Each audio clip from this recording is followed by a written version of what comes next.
Hi, everybody. Welcome out to the Lagerroom Guys Craft Beer Show. It is Tuesday, June the 4th, 2024. Jersey Johnny coming at you. With me, as always, is none other than Mr. Beer Samurai. Say hello, Mr. Samurai. Who the hell are you? I am Jersey Johnny. Hatless Jersey Johnny. God, it's been so long. I forgot what the hell you look like. This is show number 182, not including any special shows we've done, and the first show that I've done without a cap on. This is after it. This is definitely a landmark show, if you will. Not. Who cares? Mark it on your calendar. Anyway. Without a cap. Oh, my God. What are you eating there? I've got some Trader Joe's Honey Chev. Okay. Coats cheese for those who don't give a crap about those things.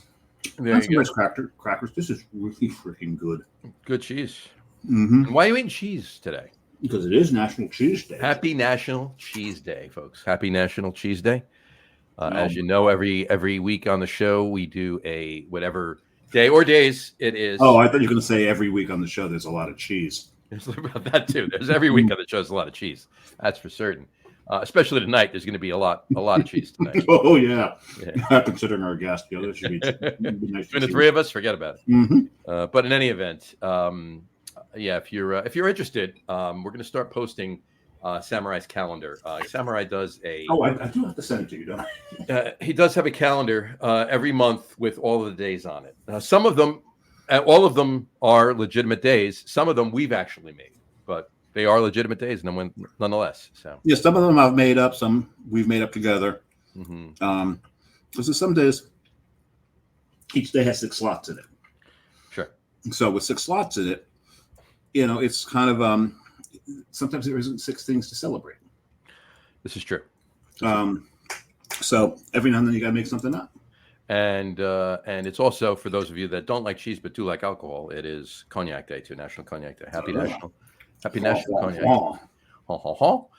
If you're interested in any spirits, if you will, and we're not talking the seance type exorcism spirits, beverage spirits, if you will. Tomorrow night at 6:30-ish on the And a Chaser Facebook page. It will be our 6th or 7th episode. We'll be doing we'll be doing some interesting cocktails tomorrow night. But beer first. Is it John at the Lager Room Guys or John at Lager Room Guys? It's John at Lager Room Guys. That's nice. So, there you go. I'm actually forwarding you the calendar. There you go. All right. So that way we'll have it. Let's bring on our guest, shall we? Let's do that because I've got some beer to go with this cheese. Yeah, I'm thirsty, and we've always got beer to go with our cheese every week. But yes, tonight, please welcome to the show, Mr. Albert Gattullo. Al, thank you for coming on. I know the guy on the right. Who's the guy on the left? I know the voice, but he doesn't. You're not wearing a hat. I'm not wearing a hat. No hat tonight. Oh, my goodness. Yeah. It is. Wow. Sans chapeau. All right. You know what? I'm going to put on a hat. I have a Rangers hat. I'm going to put on a hat. That's a good idea. Oh, there you go. There you go. What do you think? There you go. What do you think? Is that a good hat? I can put on.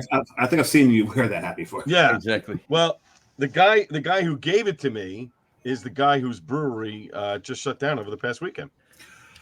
So yes, I heard something about there's that. synergy. There's synergy. There. There's synergy there. Yeah.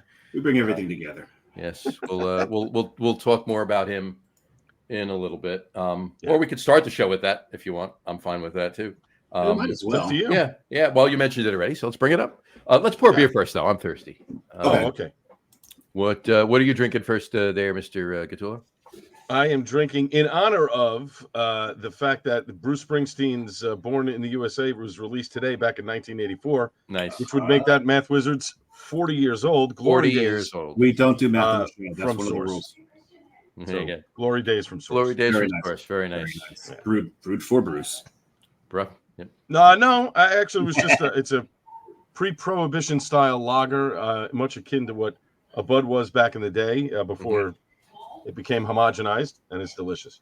And it's over a year old, and it's still holding up very well. That beer is fantastic. I love a pre-prohibition lager.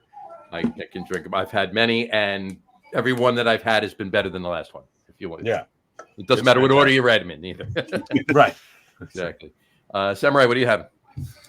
I'm going with a Chobani.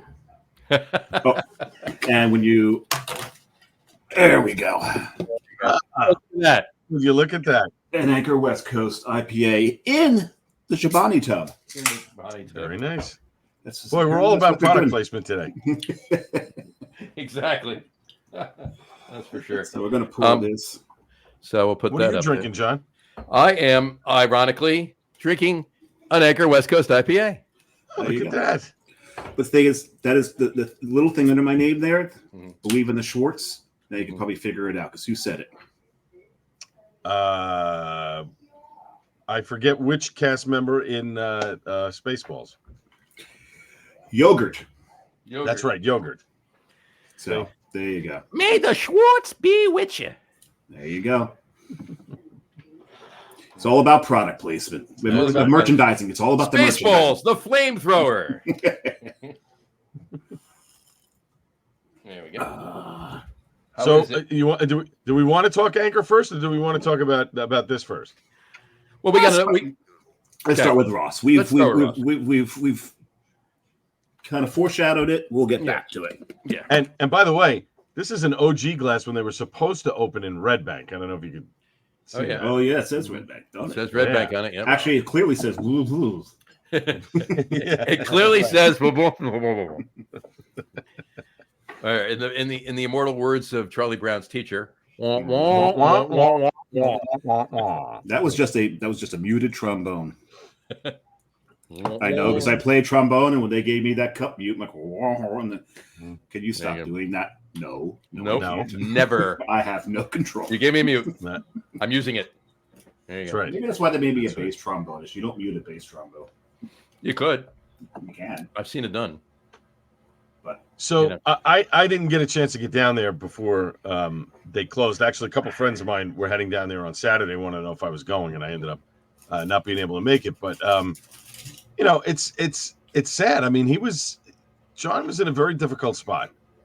You had, and he still has a very good distro, which he's keeping. I mean, for those that don't know, Ross Brewing has closed their tap room, but they are keeping their distributing part of it separate, so they're going to still be able to make beer and distribute it, just not at that location. Right. They were brewing beer. They had their brewery and tap room, and they were brewing their beer. They did some contracting, but the bulk of their beer is being brewed at the brewery, and then they had their tap room. That facility closed. They're going back to their contracting model and keeping beer out there. So they won't be leaving the scene of New Jersey craft beer. Just they will no longer have a brewery and a tap room. They're basically doing what Bolero did before Bolero opened their tap room. Correct. Right. Correct. If you want to, I mean, whatever. But anyway, I thought John was always in a tough situation from the moment that building opened, because he had the other building that he couldn't complete. Mm-hmm. They opened this up to try and get some, impact and some people and whatever. And, initially they had that, but it's a tough sell when the initial building that you've built was basically for to go, and maybe a couple of people hanging around outside, and never meant to hold the crowds that you wanted, that you wanted to put in that big building. So he was behind the eight ball on that. And then Monmouth County started that big flood project, which basically cut one road off, preventing people from coming in. You had to come in. There was only one road to come in, and the parking over there was a terrible situation. He had 4 spots. Right. And anywhere else you parked was in front of another business on the street legally, but other businesses were using those spaces as well. Right. Correct. And it got it could get crowded very quickly. I know a lot of people were complaining about that. A couple of people, I think, that parked in the lot behind the building got towed at various times, because I guess if they went during the week and business was going on, those guys would tow them. So, that's always a tough spot. And he was sort of in an area where there wasn't anything else around. If he didn't have a food truck there on the weekends, I'll give John this. From the moment they opened, he told the mayor and he told Governor Murphy's representatives and a few other people that were there, he said, I'm having a food truck here every weekend. You don't like it, come. You could find me right here. Like, you want to find me, you want to whatever. I can't do this, that, and the other. I don't care. I'm having a food truck. And for mostly every weekend, he had a food truck there, which was, that was good on him. Maybe that pushed people a little bit. I don't know. It definitely did. It definitely did help him, especially at the beginning. But then, winter months are tough on everybody, but especially his model where, you only fit a couple people inside and they're standing anyway because he really didn't have a tap room per se. He set up picnic benches in the production area, which was fine. And if he, and I don't mean this tongue in cheek by any means, I just mean it for what it is.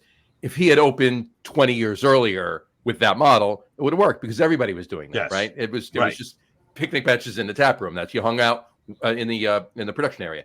You hung out there, and that's what it was, and everybody was happy doing it. But as you're able to have more than 4-ounce pours, and you're able to sit for a while and you want to converse with other people and meet other people, that model just doesn't work. And he unfortunately was not able to get the other building open in nice weather. He had the nice outdoor space. Yeah. Yep.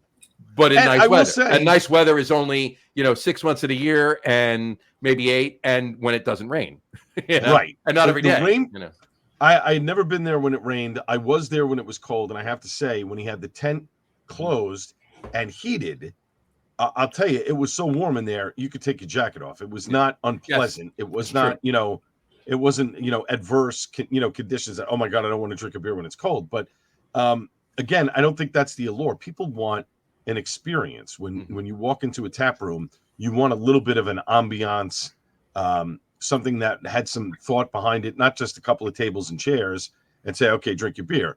You made the point, well, 20 years ago, that was acceptable. And some people are still in that like climax, but other places, you want that type of experience when you go there. You want a comfortable seat, you want a table, you want a little bit of service, and the beer has to be good. The beer part was not the issue. It was the location and, being able to entertain, while you were there. That was, I think, his biggest problem. Yeah. Nowadays people like to hang out at the brewery. Right. We were talking about that earlier. Dad gets to a brewery and he's there for a while. He's got different titles at different breweries, right? He's the captain at one, he's the commandant at another. Right. He's got all these different titles. So people do like to camp out there for a while, socialize. Right. Like you said, 20 years ago, that really wasn't the case. You came in, you got your tour, you had your samples, and then you went and found the beer someplace else to go buy it because you couldn't buy it at the brewery. So there's that. But the other thing is, and you brought it up, is the parking. Anybody opening a brewery, make sure there's ample parking, especially if you're sharing a parking lot. A couple weekends ago, I'm aware of this. Yeah. Well, you got a massive parking lot right near you, Johnny. So that will fill up, but there's other places to park at Red Bank. You're in a town, so there's places to park. Sure. But hold up the can you just held up, Al. Right, there's another one. But God, I hope they can expand their parking, because I've gone a few times where I've just gone around the parking lot, and said, I can't park anywhere. So, in that instance, they're never going to expand their parking. We're speaking about source for those of you source, right? Yeah, because he had to hold the cap and didn't read it. they're not going to expand their parking, and there is parking. If you go way down the road to that where that development is, you can park there and walk across to get to the brewery. But you're right. If you go down 34 a little bit, and it's the next driveway, I think it's a bank there, and you go back north. Could be south on 34. South. Okay, yeah. Maybe it's part of the development actually, but I've done that before. The lot was full, and Matt and I has actually gone over there, and we've driven around the lot. Forget it. We drove all the way down because you can't park on 34. It's illegal to park on 34. No, and you can't. And you go down. Park it, and Delicious Orchards will tell you. Yep. So we went down and parked there, and walked all the way out and around. I mean, we probably walked a quarter mile back to it. But and other people were parked there too, and that's fine. But it does. The issue there isn't so much. I mean, it's a pretty big parking lot. It's just that they share it with the distillery, Muckley Eye. Yeah, with Muckley. Yeah. And the weekends, it gets crowded when it's nice weather. Yes, they're packed. I mean, that's what they want. So, I mean, that's problematic. I mean, but Ross's problem was they were I don't want to say in the middle of nowhere, but they were in an isolated place where if you went there, I know Carton's, 10 minutes down the road, and Bedford's just 10 minutes right south. over there. Yeah. But to drive to those places was a little problematic. Now I know he got a lot of walk-up traffic from the condominiums that were built just up the block. Yeah. Just up the block, and a lot of them, when I spoke to a few of them, one of the weekends that I was there, they had said, "Oh, we're so happy that there's something here. There's something for us to do. We can come down with the kids. There's music. There's something happening." I'm sad that he wasn't able to capitalize on that, and other businesses weren't able to go in there, because I know Middletown was looking to build up that area as sort of a, kind of a fun, almost like a Keyport kind of thing. Yeah, a waterfront. Where you have people coming in. Yeah, exactly. So I'm sad that that didn't happen. I think if the other building had gotten open, we wouldn't even be talking about them closing right now. I think it would be a completely different situation. Completely different. I agree with that. If he had opened that other building, that would have. I mean, other than just space in there for people to hang out. Obviously, as the tap room model, if you will, it would have been it would have been more for them to a better experience, like you were saying. Right. And my only question to John would be, what was the rush to get the tap room open? You were doing well with your distro. You were getting your beer in places. You were at festivals. You were out there. When they got into New York first, he made a big splash in New York, had a big opening party. I was at it. It was great. They were really, pushing the envelope. And then, doing the same thing in New Jersey, where he was doing all these different events and distro and whatever. I don't understand if those things were working well, why not continue along with that process? That's the question that I would have, to him. Maybe his investors were pushing him. Hey, we've got to open. Yeah. I want to see some return on my investment. Get this thing open, by hook or by crook. I just felt like, when you go to a festival, they have one of the best setups. At a festival with all the cans of their beer, and they have a whole nice, whatever. Most people just slap up a table and a jockey box and a tent, and that's it. He's got a whole presentation going, and you could have kept that going for a while. I mean, even if you had to go another 6 months or a year, I think that could have been the difference. He'll still be doing the shows. That'll also be going on. Yeah. To your point, Al, I think I don't know the answer to that either. I really don't, but I would assume that it is a high possibility that it was investor related. Get this open. Right. I want to start getting some, money back here. But it also, he's been at this in one form or another for 8 or 9 years. Right. And I think maybe, I'm again just an assumption on my part. Don't take this for verbatim, but I think maybe that might have factored into it. Like, oh, I can get this open. Let's do it. He just wants to realize it, even though he had what he had. That wasn't the brass ring. The brass ring was getting the tap room open, and he saw it. It was able to happen. I think that might have had something to do with it. Again, just an assumption on my part. I don't know. It could have been a blend of the two. Right. It could have been a blend of the two. Well, I think it's, but you're right on that. I think it's also a couple of other things. And this is not that I'm not sitting here, to trash, John or Ross or whatever else, but it's just not at all. The steps of what he did in terms of this business. They started before COVID, right? He was producing his beers, trying to get his beers out there. First, he had the place in Red Bank. He had problems with that. They were taking over an old firehouse. They were going to convert it. The town of Red Bank was giving him problems. The landlord was giving him problems. So now he's got to pull up that and, try and find another facility. So that was an expense already, right? He signs a lease. Money is going out. Nothing is happening. So, again, he's already behind the 8 ball. You want to get things moving. He starts getting his beer made. He's getting it out there to people. People are enjoying it. Okay, things are happening. But still having to pay that nut on that lease, that first lease, before he could get out of it, legally, was an issue. So I think financially, that was the big deal. Interest rates shot up after the pandemic. He was probably paying, maybe 3%, 4% on a loan. Now all of a sudden you're paying 8%. That's a big jump. And I'm talking in the tens of thousands of dollars. That's a lot of money. And a piece of property that is not actually returning any money other than what liquid's coming out of it. Correct. Yep. So now he's got, and then he, I had the glass here somewhere. I don't know where I put it now. Oh, okay. Then, he's doing all of this where he's making glasses with Red Bank, New Jersey on it, hats with Red Bank, New Jersey. That's a cost. merchandising. That's a lot of money that's already out there, and not being able to sell it or produce it, and then go, oh, well, we're not going to be in Red Bank anymore. Now we're going to be in Middletown. So now you have to redo all of that. Oh, just even advertising, stationery, all of that's got to change over. I mean, look at when East Patterson changed to Elmwood Park. It was a lot of money for them to change everything. You know, that's not even a business, but it's a town. But still, but it's a town that can charge taxes to the populace. And change that. And defer there's a steady.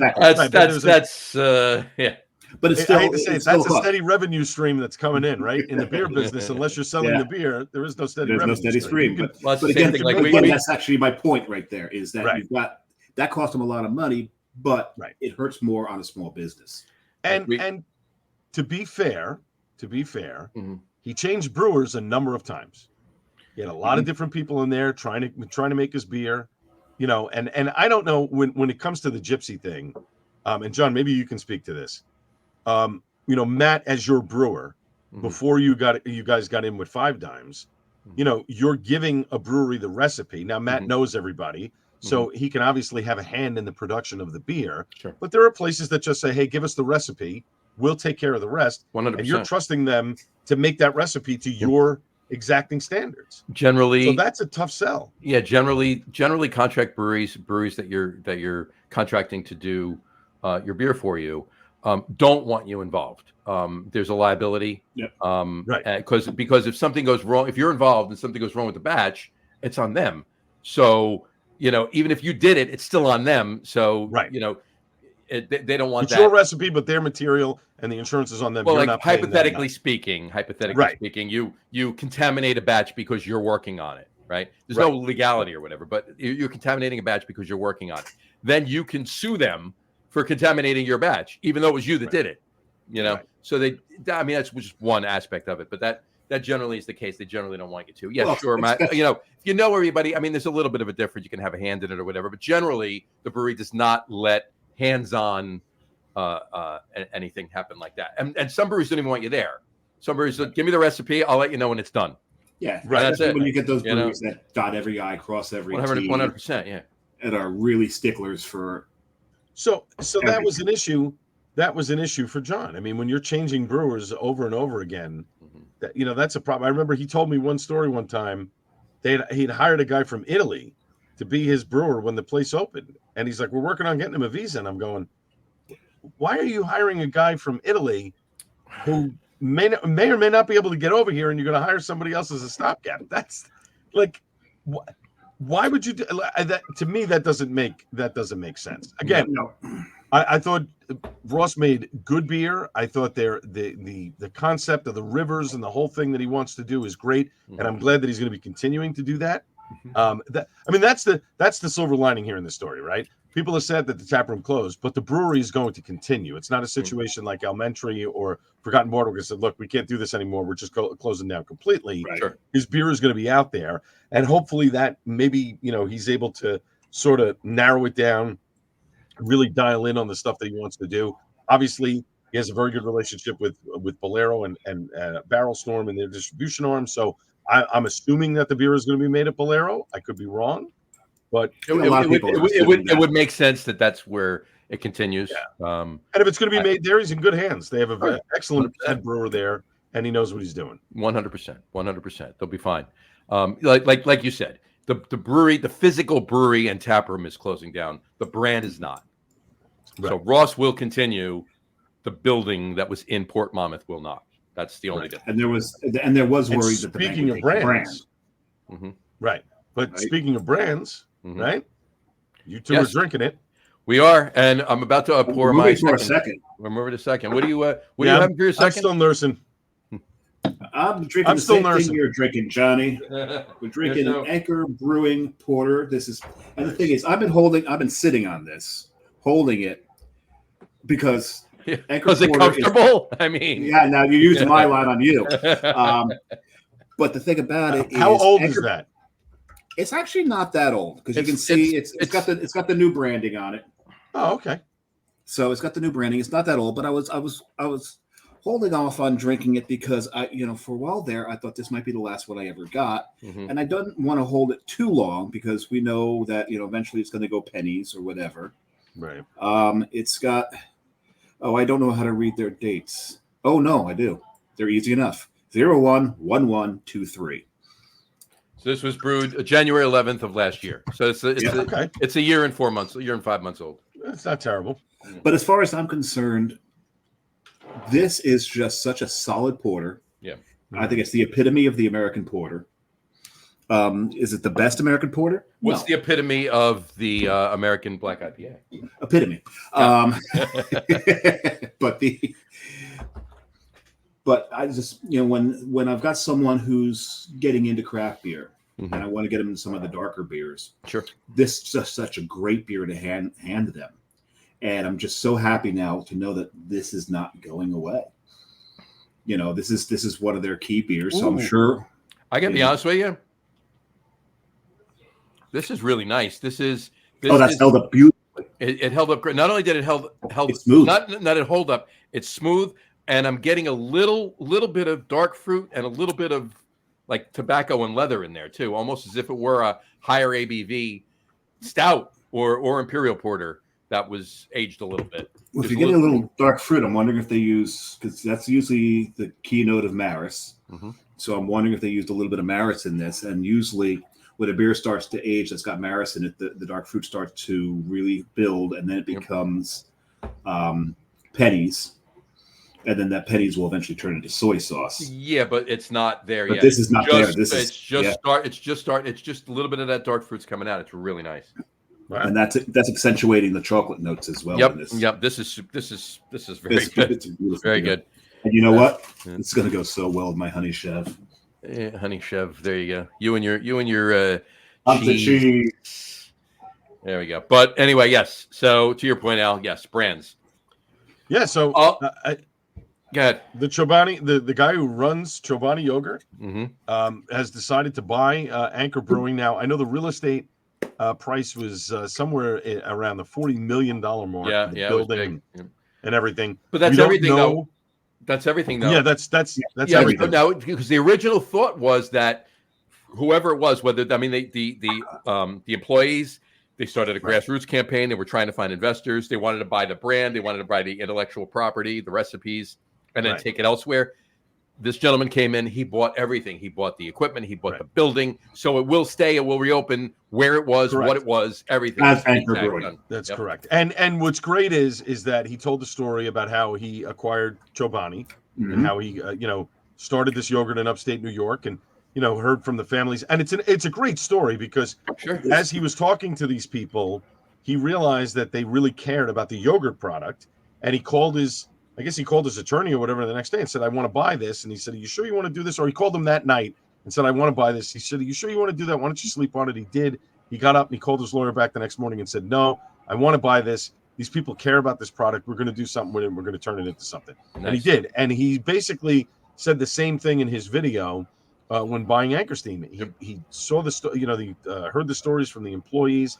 He talked to them. He cares about the product. He cares about the people there. I think this is a great thing. The issue is going to be, are people going to support it?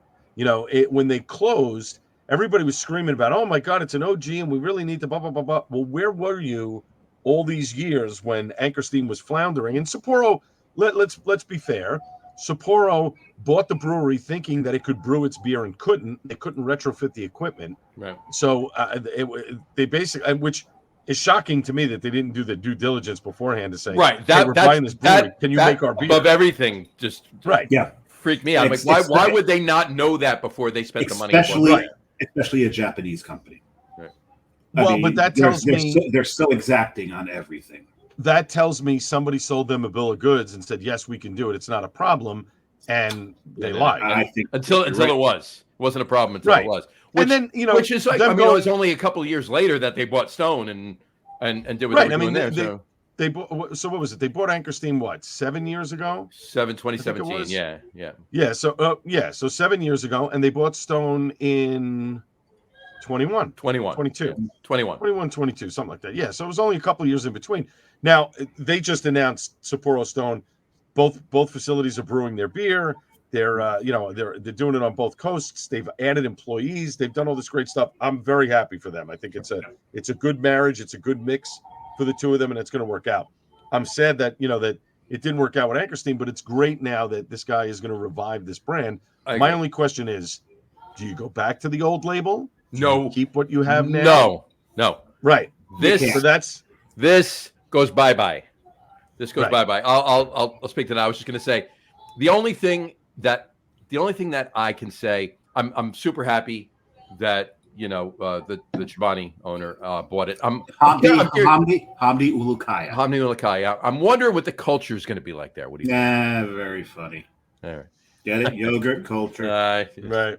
But the thing is, but you're right. But I was going to say the only thing I think that should have. I thought you were just joking. I didn't think you had. No. I was joking. I was joking with that, but I moved on from the joke. The only thing I can say, or that I want to say, is that I think should have happened was that they shouldn't have closed the doors on July 31st last year. They should have sought out a buyer. Well, I think they did. We don't know. I kind of no. They left it open. They said, Sapporo, if somebody wants to buy it, we're willing to entertain offers. Mm-hmm. I wonder what those offers were before the employees decided that they were going to do their whole campaign. Mm-hmm. I wonder if people went to them and said, "We'll give you $10 million. We'll give you $5 million." They didn't want to take a loss on this. Of course, that's an enormous piece of property. No, of course. I mean, that's So I'm sure that a lot of people probably lowballed them to try and get the business, and Sapporo said, "No, we'd rather we can eat it and use it as a write-off if we don't sell it to them, or we own the property. We don't have to sell it." Right, 100%. I agree with you on that. However, all I simply meant was, don't close it until they if it drags on for a year, so if they're going to be making money, if they're making beer and they're putting it out in market and selling it, obviously the beer was selling, not obviously what they wanted it to be, or they would have not. They could have been making money this whole time. But I think one of the first factors is, and I'll bring it up, was the redesign, the remarket, the rebranding. Mm-hmm. Not that this is a horrible label. This is really pretty. It's not Anchor. It's not what it was. Right. Nobody knew who they were. No, not at all.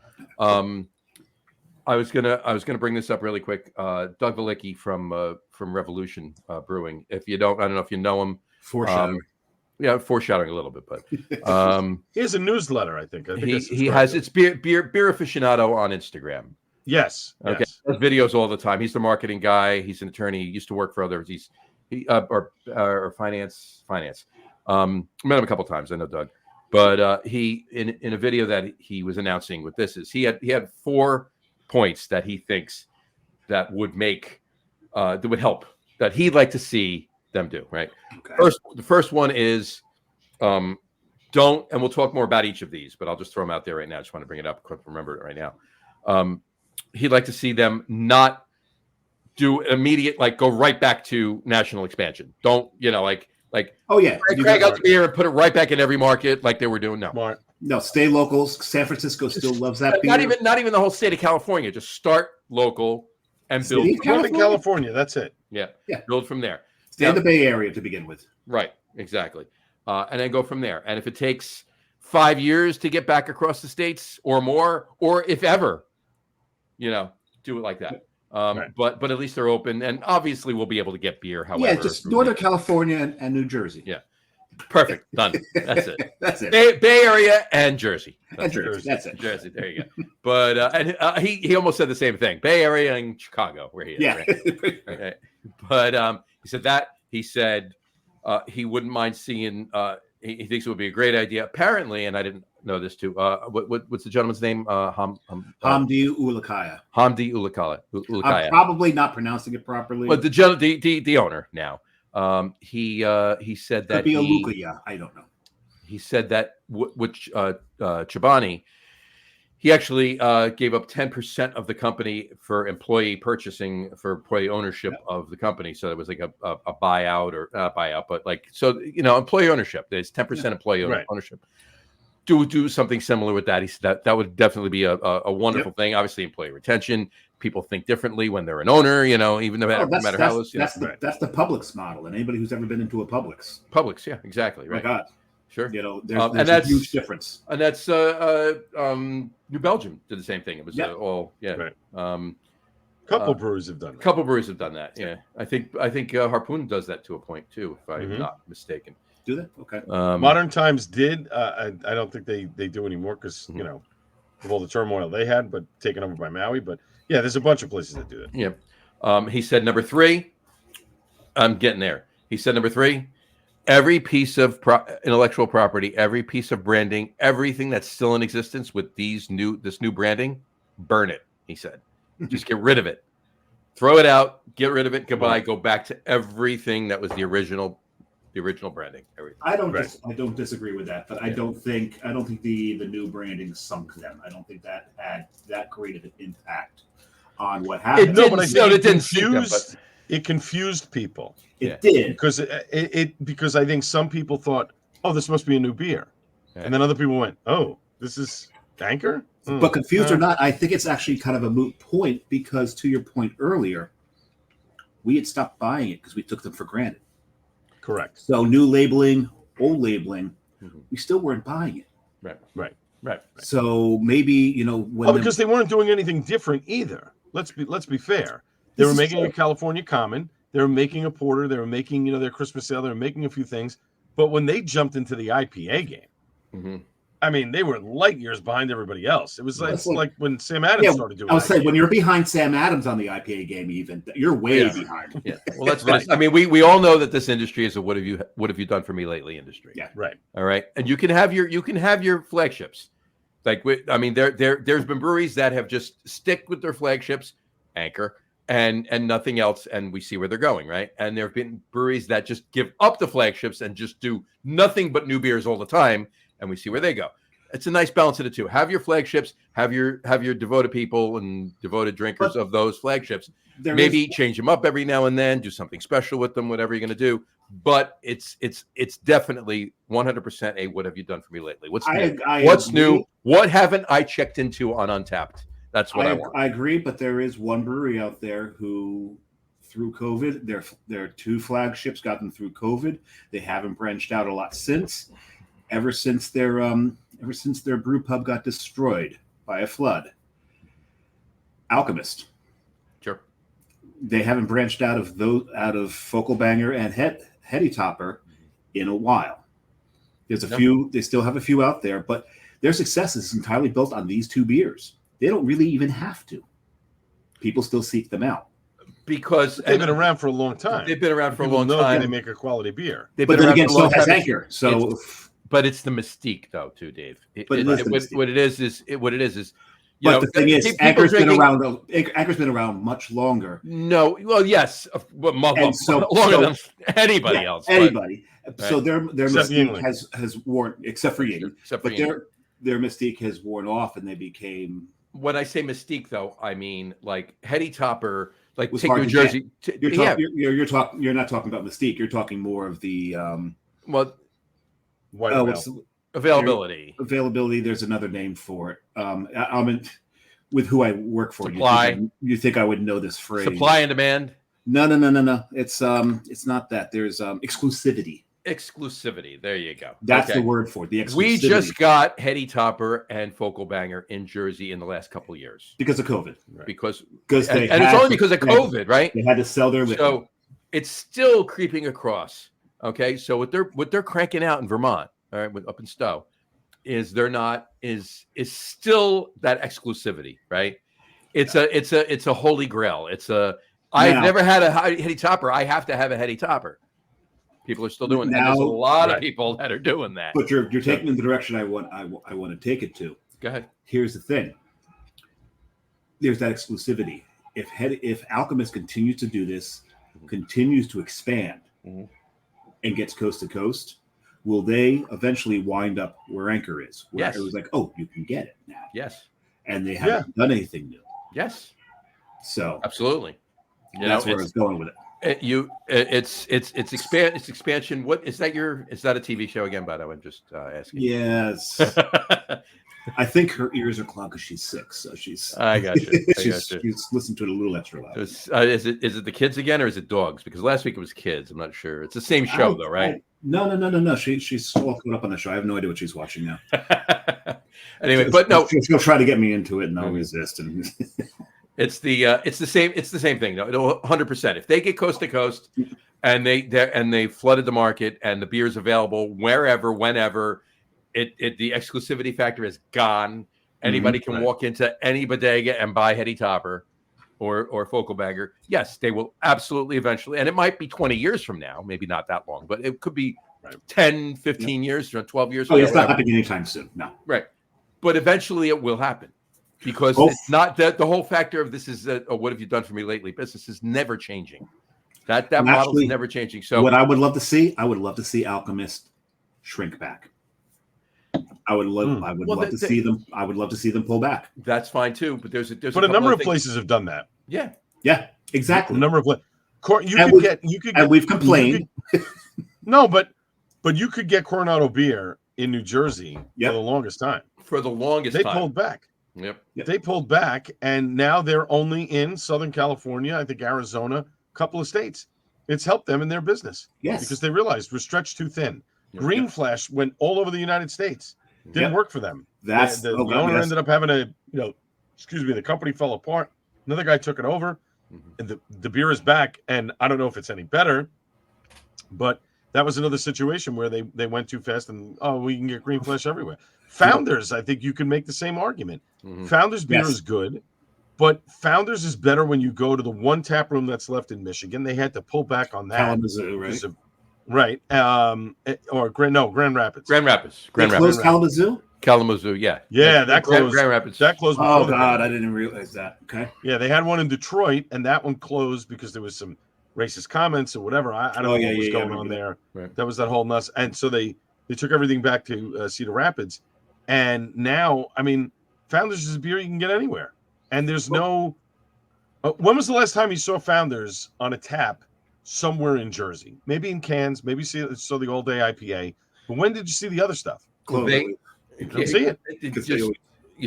You see it at bars like the Cloverleaf. You see it at bars like the it has to be those kind of places. The exclusivity bars, that kind of a thing. Well, see, even New Belgium pulled out of San Fran. They closed out operations in San Fran. And every now and then, somebody will bring a bottle of 750 of a 2017 CBS and pour it off for somebody. Oh, you mean like John did this past weekend? All right. I think I might have a bottle left or two from the last CBS that they made. So that was good stuff. Well, the last one, which means the riderless horse. The riderless horse, right? Yeah. Yes. Not the headless horseman. Was it 750 or 12 ounces that you have? The 12 ounce bottles you have? No, 750. 750. Because they did both. They did both. That's why. Yes. They did both. Yes. No, I know that. Well, the thing is, 2017, funny story. So when I had one of my high school reunions, I put together a beer, like gift basket or whatever, and I had put a CBS in there, and I was interviewing the owners of Founders, and they said, "Oh, what are you putting in the beer basket?" And I said, "Oh, you guys had sent me some CBS, so I'm putting a bottle in there." They said, "Oh, you shouldn't have done that." Got on the phone. Next day, I had 2 more bottles delivered to my house. I'm like, "Oh, okay, thank you." That must be nice. I bought the 2017 was the last year that they sent me these too. Very nice. Very nice. Leather coasters. So. Nice. Oh, coasters. Yeah. I bought a couple goodies at Grand Rapids Tap Room a few years back. That was fantastic. But I had 3 bottles left of 2017, which was the last year they didn't do. Which was the last year with the Mountie, with the Mountie on the horse before the Royal Canadian Mounted Police Scope. Can you stop? Yeah, right. And send us a case. Yeah, so right. So I opened one a couple weeks ago. I have 2 bottles left. So nice. Yeah. Well, the thing is, when it started coming out in 12s, I said, man, I hope that they don't stretch themselves thin. I love that's becoming more available. Remember when CBS and KBS came out? They were hard to find. They were. And I love that it became easier to find. And then I started to get scared that is it becoming too easy to find now? Right. Well, there's a balance. Bourbon County's the same thing, right? Mm-hmm. It was scarce and everybody was running around trying to get a bottle. Now every liquor store has it. Yep. Maybe not the variants, but for the most part, you can get a bottle without a problem. Some of the stores, a lot of liquor stores do have a lot of the variants too. Yeah, right. I mean, I am on and I'll say this now. I am on a hunt. I forget what year it was, but the old Fitzgerald barley wine. I don't know what year that was. Bourbon County. I need a bottle of it. Let me know how much. Let me know. how much ISO for Fitzgerald, trade, whatever, FT, what scissors, whatever you need. My left kidney. Right. I need a bottle of that. So, How about a bottle of whiskey? Can you take some go. whiskey, small bottle? If you could hide your fingers, you could make it look. I did. Bottle out. Speaking of bourbon, I did find that it's been a quest for me, and I found it a couple weeks ago, right there. Which one's that? That is smoked maple bourbon from Knob Creek. Oh, what's interesting is I've got one right over there, John. There you go. I know. Well, you found it. I didn't. That's my point. I just found it, so there it is. And oddly enough, I won't be drinking that on the show tomorrow night. Neither will I. There you go. Right.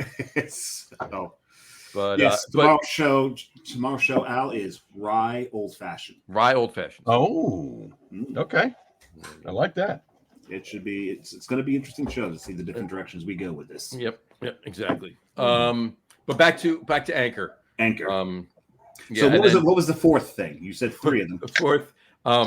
And we went way off. You know what? Talk for a second. I'm gonna. He's got to pull.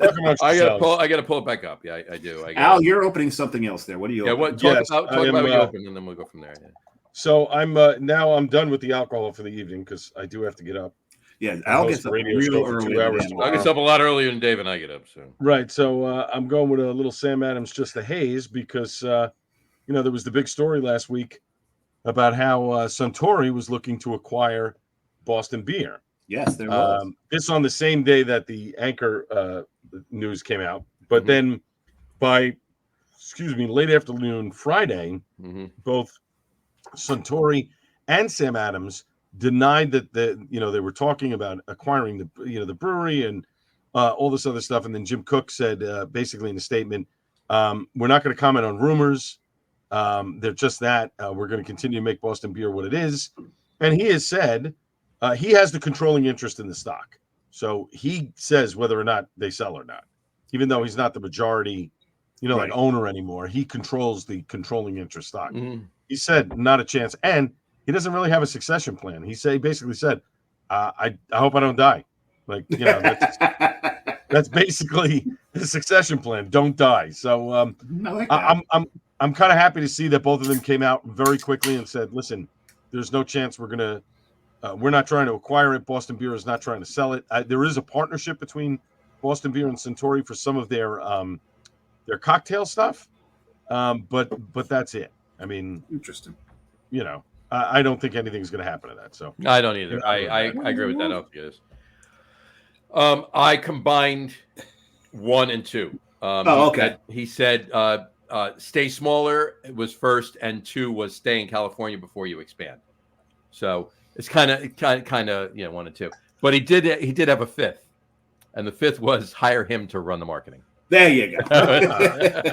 And then he went like this. Just kidding. Maybe. Well, speaking of him, I did open my third, John. You did. I'm about to open my third as well. And there we go. There's Revolution. Nice. This is On and On Part 3. So this is a help the samurai sleep tonight, because this is coming in at 16. Apparently no ABV listed. 16.6. Is there no rules in Illinois that you have to list the ABV? There's nowhere on this can that gives the ABV, but it's got some really cool can art. Look at this. Oh yeah. And this is a collaboration with Half Acre. Mm-hmm. So all Chicago. But I didn't finish pouring 16.6%. Oh Jesus.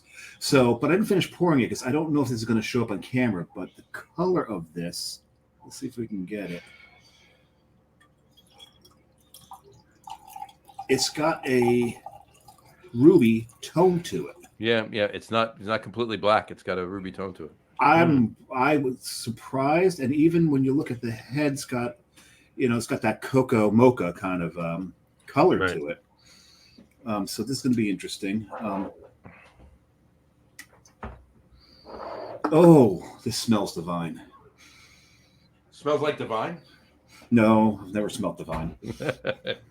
Never been in the same room with that individual. Yeah. Might be pouring mine.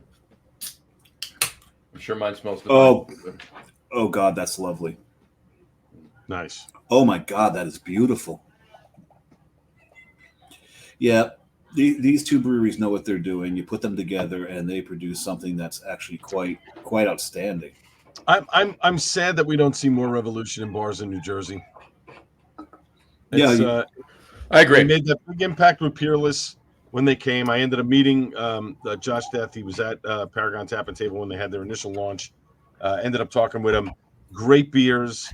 I really like what they do. Their IPAs are pretty good, but their stouts are just my god. Death Star I buy the stouts. Outrageous. Yeah. Hey, John, you missed a comment, right? I did not miss a comment. I was waiting for you to finish pouring your beer, and then I was going to put it up. There you go, from Chuck Aaron of Jersey Go Brewing. Hey, Lager Room guys. What's up, Chuck? Chuck? They said that. What's up, Chuck? No, please don't say up, Chuck. I'm drinking something 16.6. I'm hoping not to up. That's Chuck. later. That's later. Yeah. Right. Oh, Bond, this really tastes like I'm not going into work tomorrow. This beer tastes like I'm calling out sick tomorrow. There you go. Oh man. No, I don't call out sick. I'll still work. I'll just work from home. I work from home every Wednesday. Fair enough. So the other big news, if we're moving off of Anchor, Icarus. Icarus. Big move. They've been working on this for a while. Yeah. So I'm excited. So they brewed their last beer on May 31st, which I think Jason said was yacht juice. Was the last beer? Or no, it was going to be. Maybe that's the first beer they're going to brew in the new building. That's the first beer they're going to brew in the new building. That makes sense. Right. Right. Pause that thought for 1 second. Chuck said, "Hey Al," and then he said, "Wait for the pour." There you go. Wait for that pour. There you go. And just to throw it up there, only because then we can talk about everything about Icarus. I need to put this right here. Sorry about that. Bing, bang, boom. All right, save. This is the beer I'm drinking, so it's also Revolution. It's called Progress. Pragueres. Please don't mention Prague. Progress. Yeah, it's a Tamabe Pivo. So from Revolution. Nice. I'm physically over the ordeal. I don't know if I'm psychologically over it yet. You're not psychological over it. And we were talking about Doug Valecki before from Revolution. That's Doug and I in Minneapolis a couple of years ago. There you go. Nice. At least I was not defenestrated in Prague. You were not defenestrating. Although I thought you were. You were not. I was not. So Icarus brewed their last brew. They did. They're closing the tap room in 2 weeks, right? Week. This weekend's last fall. No. Not this weekend. No, the following weekend. It was following weekend. Okay. 14th. Right. Father's Day weekend. Father's Day weekend, closing the tap room. Yeah. And I'm actually interviewing Jason on that Thursday before they have the closing weekend. We're gonna chat. He's gonna be that week's guest for the Craft Beer Cast. So this a lot of fun. Hopefully he can reveal when they're going to be opening. I know they're trying to open by the end of June, but we shall see. I think there's still some things with the state and whatever else that he has. I was speaking to him a couple of weeks ago, and he was waiting on a couple of things. It wasn't insurmountable things he was waiting on. It was just a lot of, red tape BS, right? But yeah, he was hoping that it was, going to be firing soon and get it all done. Matt and I went down there to the new place probably about a month ago, maybe at this point. Mm-hmm. Oh my God, it's gorgeous. We're doing the interview from the new place. Oh, nice. I'm so excited because I've seen the pictures. I've seen a lot of the stuff. I want to really see it in person. It looks like it's going to be phenomenal. What I love is the way the township has courted him, embraced him, and supported him. Yeah, they wanted him there. In big ways, even to the point when all the shenanigans, when Murphy was going on, Bricktown came straight up and said, "We're going to let them do whatever they want." Right. Come at me. And Lakewood didn't want them at all. I mean, the fact that he survived there for as long as he did is a testament to Jason and his beers and the people that went down there and supported him with a very tiny tap room. I mean, forget about a parking lot. I mean, just, an awful place, but he made it into something. Oh, yes. When the township could care less. I mean, if he would have closed up shop, they would not have cared, Lakewood, if he had done that. They did really nothing. And they still don't care. Right. And Brick is just like, come on in. We'll take the tax revenue. Not a problem. And you know what? Don't worry about the state. We got your back. Right. It was amazing.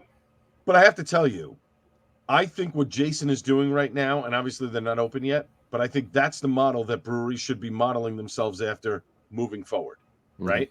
Make sure everything's ready and set before you open the doors. But That's the obvious. What I mean is, okay. Other than that one, building, right? He built the building. It go the other way. Right. He built the building knowing he was going to put other businesses in there. Right. So he built larger to make sure it could handle all the things that he wanted to do from a brewing standpoint. What he wanted, a beer garden in the back, plenty of parking, all these different things, enough space to brew as much beer as he wanted to. Beer garden is actually in the front. What's that? Beer the beer garden's in the front. Oh, even better. So he did all of those things, and then he made sure he had enough space in the square footage of the building to say, hey, you got a restaurant or something you want to come in? You need to be here. You want something else on this pad? Not a problem. Put it over here. This way, he collects the rent. He has nothing to do with those businesses. Nobody can come after him for saying he's doing food or whatever. He doesn't have to worry about any of that stuff. Yep, 100%. To me, that's the model for a brewery business in New Jersey moving forward. If nothing is going to change with the beer rules, if they're going to stay exactly the way they are, and you're not going to be allowed to serve food or whatever, that should be the model moving forward. 100%. Do we know where in Bricktown they are going to be? Oh yeah, I have the address. I mean, if you want it, it's on Route. It's on Route 88. It's on Route 88. Yeah, but not the dark side of Route 88. Not the dark side of Route 88. No. So 88 crosses over. Now, if 88 technically. Route 88 is not a highway. It's a state highway. It's not a highway. It's a two-lane secondary road, right? So where he is in Lakewood is actually around the corner from Route 88. So technically, he's only making two turns. Well, 1, 2, 3 turns after you leave his block that he's on. No. Can you do that again? I didn't get that on the map. And then 1, 2, 3. There you go. Right. Oh my God! Anyway. I think he may have just summoned a demon. I think I did. and then it's a straight shot down to where he is. But in any event, and the fact that he's on 88 too, and I'm not speaking out of school. I'm sure Jay will talk about this with you, but I do know that he did have some trouble with the state. No, obviously not insurmountable trouble, right? But a little delay because it's a state highway. So there was planning that had to be done. There was traffic assessments that had to be done. And, and this and that and everything else. So if he built the same building on a secondary road that wasn't a state highway, never would have been an issue. It would have been open already. Of course. Yeah. So. Yeah. Well, he's got all that parking and plenty of space. You can, I think you can fit huge parking lot, 200 people. Huge so obviously lot. Those things, right? Those things have to be done. So, and that's bureaucracy. You just have to wait. that's not, Yeah, no, I'm only curious because I lived in Bricktown for a lot of my formative years. So I'm just kind of curious as to where they shall be because there's not a lot of mileage on Route 88 in Bricktown. Right. It ends at Route 70 at the Rainbow Diner. Well, no, it continues, but then it goes into Point Pleasant. Right. There's not a lot of mileage. It's between Route 70 and Point Pleasant. That's where on Route 88 he is. It's on that section of Route 88. He's in a nice spot. That's all of Route 88, John. No, I'm saying he's not on the other side. Anyway, it ends at 70. It does not continue after Route 70. When it comes into Route 70, right. The road, the side street road he's on continues. The route doesn't continue. Right. Correct. Gotcha. Yes. Anyway, a couple comments here we got to catch up on. Matt Patensky, and here I am. What's up, Matt? And then Chuck Aaron said, about time. And then cheers. And then that's what it was. That's the demon you summoned. The demon. That's right. And Chuck cheers it again. There you go. We've caught up on the comments. There you go. You summoned the Cimarron demon. By the way, I know Cimarron is just I forget what language it's in. It just means shark. I know you can't see the glass because it's a dark beer, but this is my Two Rivers glass we were talking about last week. Oh, Two Rivers, there it is. There you go. Sir. And I poured mine into one of my Duvel art glasses. And what I love about pouring dark beers in there is the gold notes. Sure. Really standing. I tried. You put a Sam Adams into a Sam Adams. What's wrong with you? Yeah, well, you really had to use proper glassware on this show. Seriously, come on. Who are you, John Starodemski? Wait, I'll give you a better one. So starting this weekend, one of the new sponsors of the Gattullo Craft Beer Cast is Wet Ticket. There you We've go. heard of them. Yes. See, look. Oh, wait, keep it. Here we go. Brought to you by Wet Ticket. Wet Ticket. Tim and the entire crew at Wet Ticket That's right. Brewing, Rahway, New Jersey. And That's the right. Log Room guys brought to you by Those guys. Coastal Brewworks. those guys. We know them. There you go. They're a bunch So of yeah, idiots. Tim and Al. Pledging allegiance. There you go. Tim and Al have jumped on board for a few months, and we're going to be doing some fun things. Going to have a couple interviews with them, and we're actually working on a collaboration beer that hopefully Very will be nice. out sometime, probably late July, early to mid August. Very nice. Very nice. Yeah. I do want to. John. No, John. I apologize. 88 does continue after 70. It just winds the hell around, don't it? Because all the way out to Tom's River. right near where Icarus actually is, technically in Lakewood. Nice. And there Yep. you go. Got it. The section that you're, I thought that's what you were referring to as the dark section of Route 88. Yeah. Well, that's Springsteen's. For those of you listening to this podcast in Italy, this means nothing to you. No, but Route 80, the dark side of Route 88 is where it goes into. Now I know this because he also talked about Lake Carasalga. That's where it becomes Main Street in Lakewood. Right. That's the dark side of Route 88. And There you go. when he talks about Greasy Lake, he's talking about Lake Carasalga, where Route 88 actually does end. Mm-hmm. And you'd think growing up there, I would have friggin' remembered this. Well, it's been a couple of years. It's been a minute since you were there, Dave. So. It's been nearly 50, John. That's how young I was. I was negative 23 years old at the time. Right, exactly. So you're and you know what? Dave's 27 is what he's trying to tell you right now. And it goes right mentally 27. Younger than that.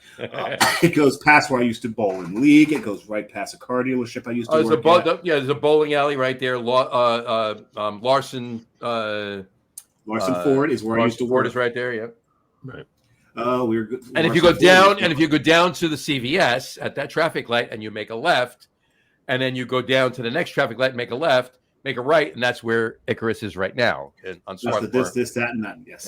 That was the whole bit. Before. I'm super excited for Jason. I know this is a long time coming. 100%. I cannot wait for him to open, but I can't wait for and I guess he's not going to do the Lagerfest the same weekend that he would open. No, he's delaying that. He's delaying Lagerfest this year.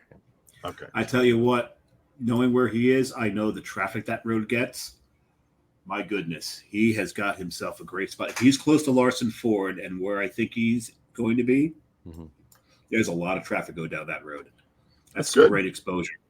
It's amazing exposure. Mm-hmm. It's gonna be great, and I'm like I said, I'm super excited for him. I mean, this is it's a long time coming, and I think he's finally got the facility that he really wants. That he really wants to make even better beer than he's making now. Sure. I think it's all net positives for him moving forward, which is great. It's a beautiful facility. He's got the tasting room downstairs, huge bar there. I think they got 40-something, 30-something, 40-something taps. Gorgeous bar top. They have, and more on this, obviously, when you interview him for your of course. But they have a barrel room that's going to double as a private event space right off of the main tap room area. They have a mezzanine right, I saw that section. And that's going to have, and the mezzanine section is actually going to, the bar, from what Jay told Matt and I, the mezzanine section is going to be set up as the original tap room in Lakewood. Right. He had mentioned that in one of the posts. That's really cool. And then Matt just said he's toning down the lactose. Well, Bolero's draining the state of the lactose supply. It's not much left. But let me tell you something. The stuff that Jason is putting out that is not the lactose bombs, the stuff that he's putting out in the lager category, the other side. He's killing it. I mean, he's just dialing it in. Oh yeah, perfectly. No, he is. He is 100%. Great stuff. Yeah. Great stuff. Yeah. I love it. 100%. Yeah. And then I don't know if you guys heard this news. I mean, I'm talking to them tomorrow, and it's going to be on the show this weekend. And they just made the announcement today. Source Brewing is going to be opening in Manayunk. Yeah. Matt and I were talking to Greg a few weeks ago, and they're in a bank in Manayunk, right on the Schuylkill River, and they're opening up that second location. And from what Greg did tell us, all of the beer that they've been brewing, that they've been providing, if you will, in the Fishtown location has been, they never brewed there. It's been being brewed in Jersey. Right, and then shipping it, and sending it down there, which they can do, right?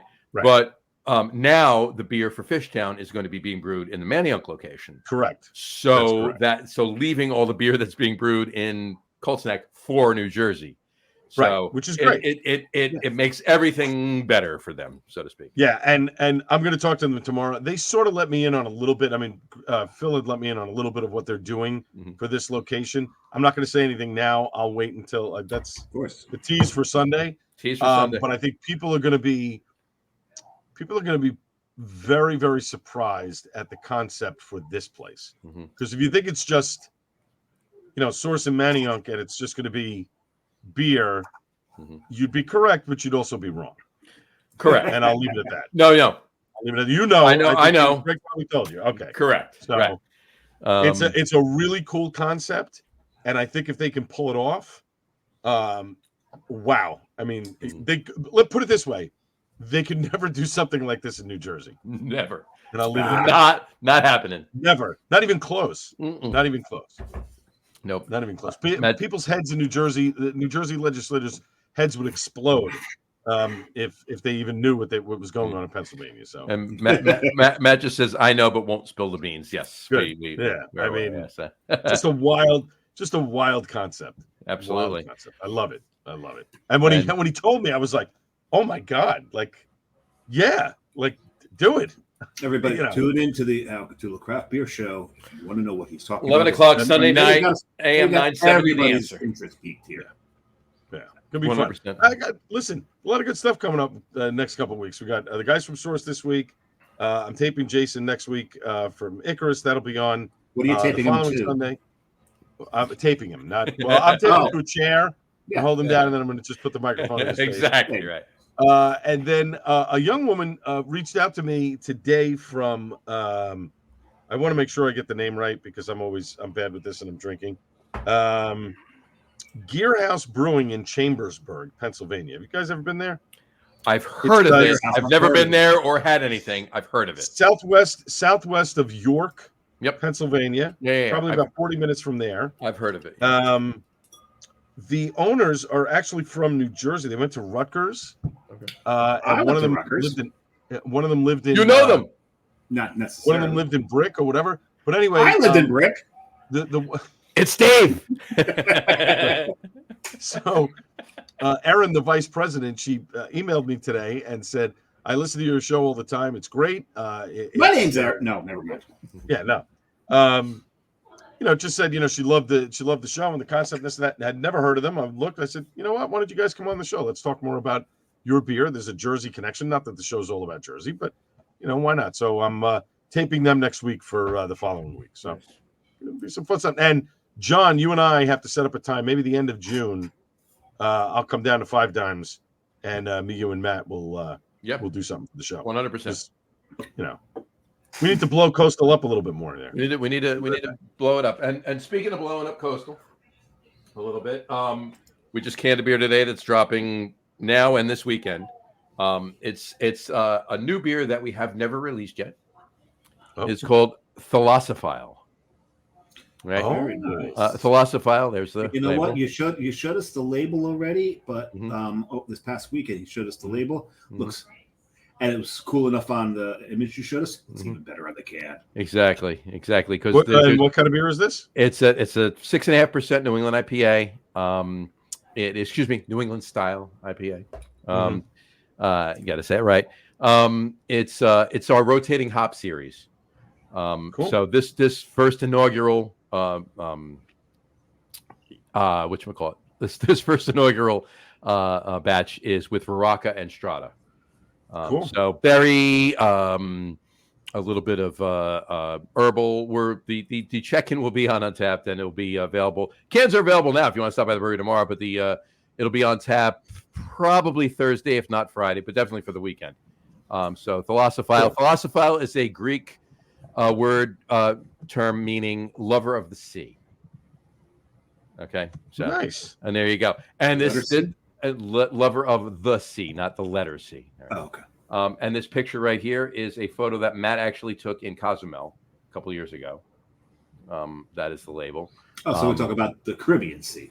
The Caribbean Sea. Well, a sea nonetheless. Yes. And I was going to say that anyway, but he did make a comment. That's one of my photos on the can. Right. No credit given to the guy he took the picture of, but well, we don't know who it is. It's just a silhouette. There you go. But anyway, so Philosophile, and there'll be we'll have another new beer dropping next week. Matt's saying to look on the bottom of the can. Look on the bottom of the can. I will show you. I love the sea, Rawaka and Strata. There you go. There we go. There you go. I thought it was going to be the name of the guy whose picture he took.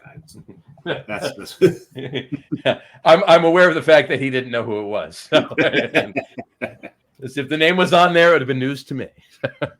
But yeah, so yeah, no, we'll do that towards the end of June, definitely. Cool. But on the note of it was an old German woman. Not the guy on the can.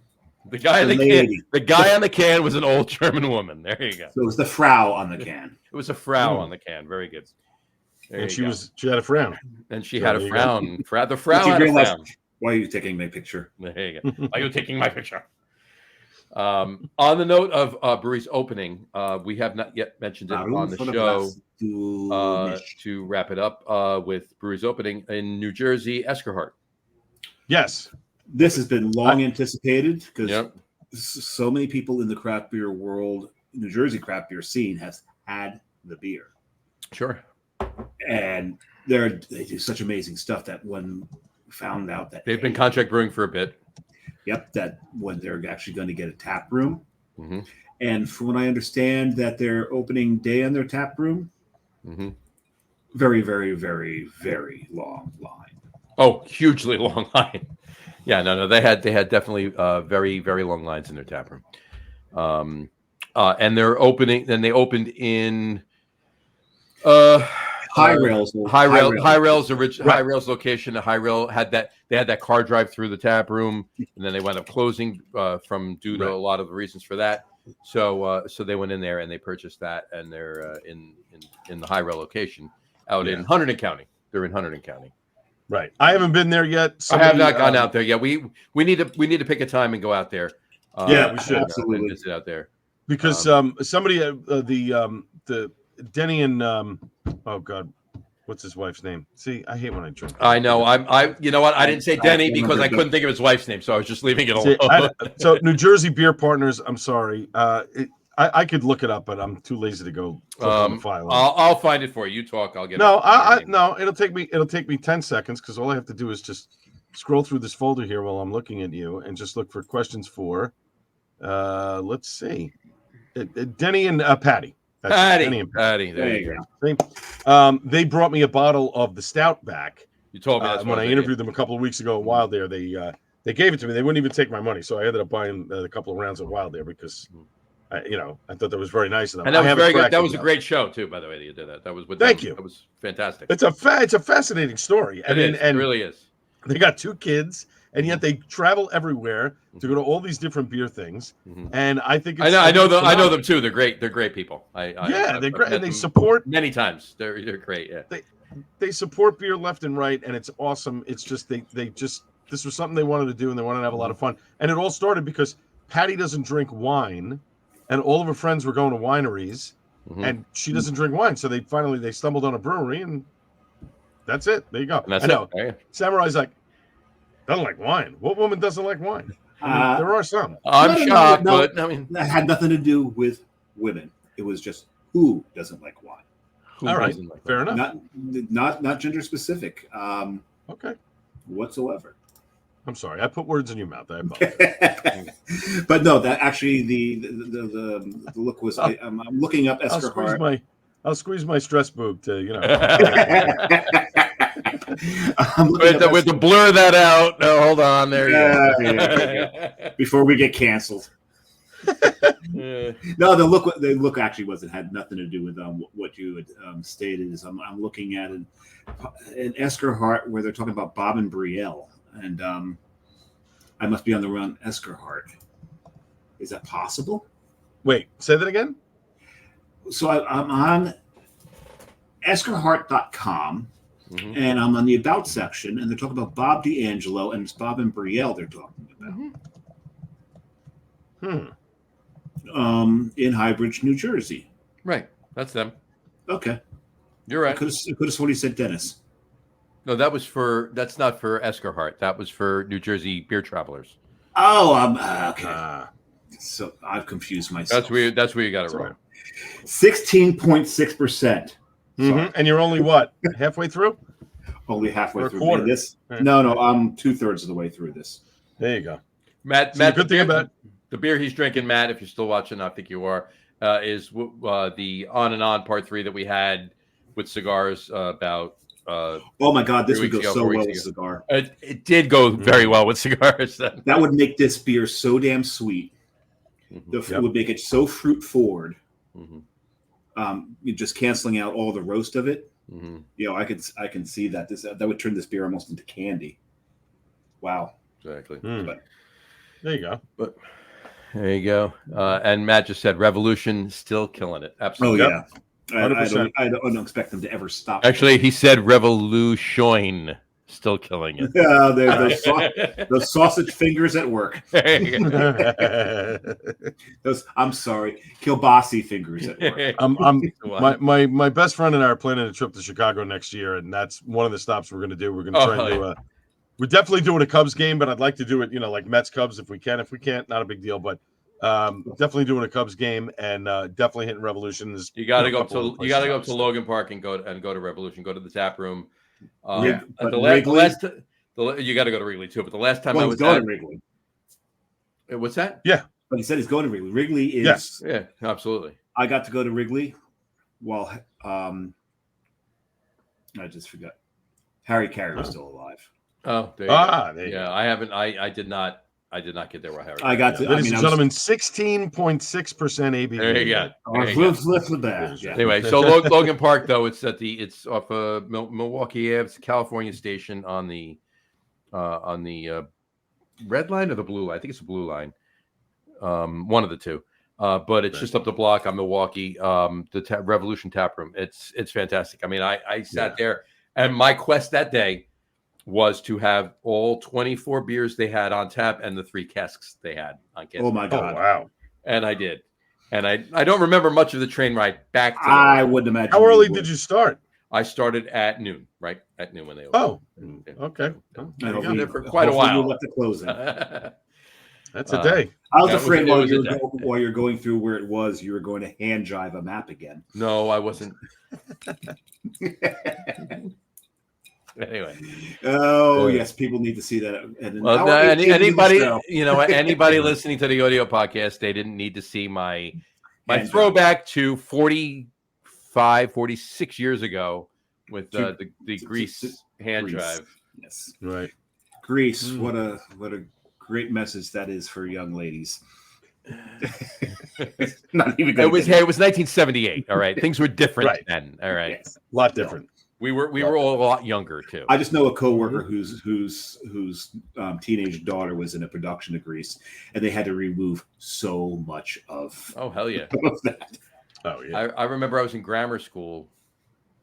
Yeah, I was still in grammar school, and one of the guys did in a talent show in the classroom.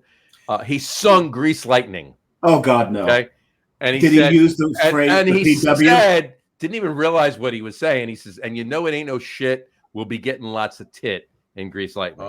Oh yeah, but there's another line in there. It's a real pussy wagon. You know that I ain't bragging. She's a real pussy wagon. Grease Lightning. Yeah, exactly. Yeah, because nowadays you can't. They have with new piston plugs and shocks. I can get off my rocks. Yeah, the chicks will cream for Grease Lightning. Yeah. Oh boy, great song. For kids. Loved it. Yeah. That's great. But they also had to remove the teen pregnancy, the smoking, it's like a hickey from Kanicki's, like a Hallmark card. When you care enough to give the very the best. very best, yes. So much had to be removed from that, but still, the overall theme that if you want the guy, you got to slut it up. That was the message, right? That's the message from the movie. Yeah. I mean, but and then they said, okay, so at least Danny tried to go jock, and he tried to change, but in the end, he puts the leather back on. He puts the leather back on because she put the leather on. That's why. Right. She put the spandex on, I should say. Not that there was spandex back in the 50s. No, that was like when the movie came out, there was. It was almost PVC pants, right? Going on it's there. pretty much that. Anyway. All right. I'm hungry. Let's talk about diners. What about our top 3 list? What do you think? We should go there. Who wants to start? I think you should. The guest always starts. All right. So my 3 in no particular order. The Skylark in Edison, New Jersey, right off of Route 1. Never been my wife and I passed it many times and didn't. Wrong one, Johnny. I'll gladly pay you on Tuesday for a hamburger today. There you go. There you go. The top 3 list is top 3 favorite New Jersey diners. There you right. go. Okay. So, Wimpy, continue. Right. So the Skylark. My wife and I would pass it all the time, and we're like, we should check this place out. It had this like retro vibe to it and whatever. And then lo and behold, Guy Fieri goes to it on Diners, Drive-Ins, and Dives and talks about it. And I said to my wife, we got to go now because if he's there, it's got to be good. Not necessarily. No, that's true. But he hasn't missed with me yet. Almost every place that we've gone to that he's been at has actually been very good. Good food. Different, little eclectic. They actually have a decent beer tap list. They have cocktails. Really? Good desserts. It was a lot of fun. We enjoyed it a lot. Second one, and the only reason why I give this one, I've eaten there before, and it's good food, but it's so well known. Everybody knows who it is. I know Mick Jagger knows who it is because he gave a big shout out at the Stones concert last Thursday night. The TikTok Diner off of Route 3. He was shocked that they named a sandwich after him. Blown away, and he talked about it at the concert the other night. So that's an iconic place that you have to go to. It's one of those you got to go in there and get a pork roll, egg and cheese, or Taylor ham, egg and cheese, however you want to call it. Depending on where you live in New Jersey. Right. See, you're missing something here, though, Al. What? Your co-host on your radio show.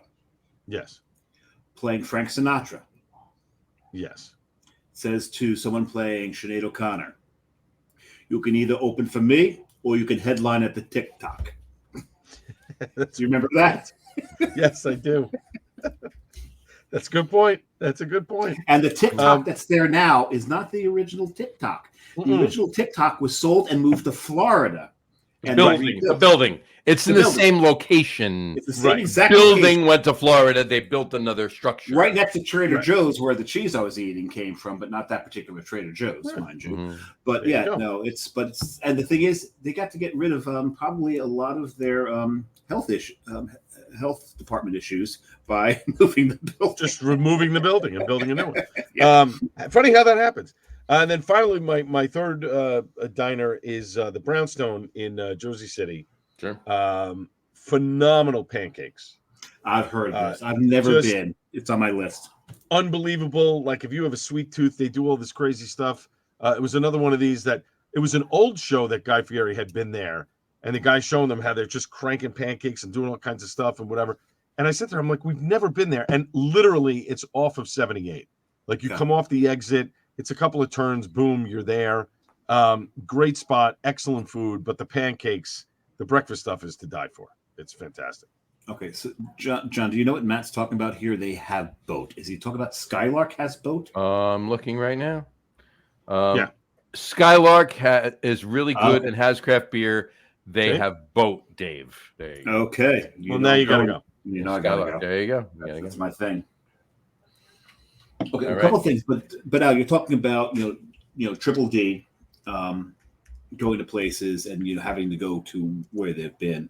There was one diner they went to that they really talked up, and the diner now has like billboards saying, as seen on Diners, Dives, and Of Drive-In. course. I think I know where you're going with this one. And I'm not a huge fan of it. I've been there a couple of times, and it's like, I don't know. I really sometimes think that guy has to be super nice on the show just to make sure that other people will invite him into their place.